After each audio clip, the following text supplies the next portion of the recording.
এ বেড়ে তুই দি কঠিন জিনিস ঘুমাইতে ঘুমাইতে দি ক্যাবেল মেবেল জন্ম দিয়া দিছস। বিষয়টা কিন্তু একে রইছে, ভাল লাগছে, তোমাকে ধন্যবাদ।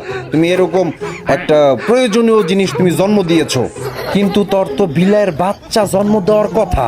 বাচ্চা বুচ্চা জন্ম না দিয়া তুমি ক্যাবেল জন্ম দিছো। যাই হোক, কামে লাগবে, কিন্তু এটা কোন ব্র্যান্ডের, কোনটা, কোন সেটআপ? হ্যাঁ, টাইপ সি কোনটা দিই একটু দিই বোঝার চেষ্টা করি। ও এটা না না না না, এই জিনিসটা ভাল লাগে না, এটা আমার তেমন একটা কাজে লাগবে না, কারণ এটা ব্যবহার করার নাই। এটা দিয়া দেই তোমার পিছন দিয়ে আবার ব্যাক করে দেই নাকি? টাইপ সি দাও, একটা ভালো মানের টাইপ সি দিলে ভালো হয়, কারণ আপাতত যেসব ডিভাইসগুলো ইউজ করি A to Z type C setup, তো কাজে এটা মনে হয় না কোনো কাজে আসবে। আমি আবার পিছন দিয়ে দিয়া দিতাছি, তুমি টাইপ সি একটা দিয়া দাও। 5টা লাগবে, 5টা ডাউনলোড দিবা টাইপ সি, মাথায় রাখো। এটা গোপ্রো সেটআপ ডাউনলোড করার চেষ্টা করো।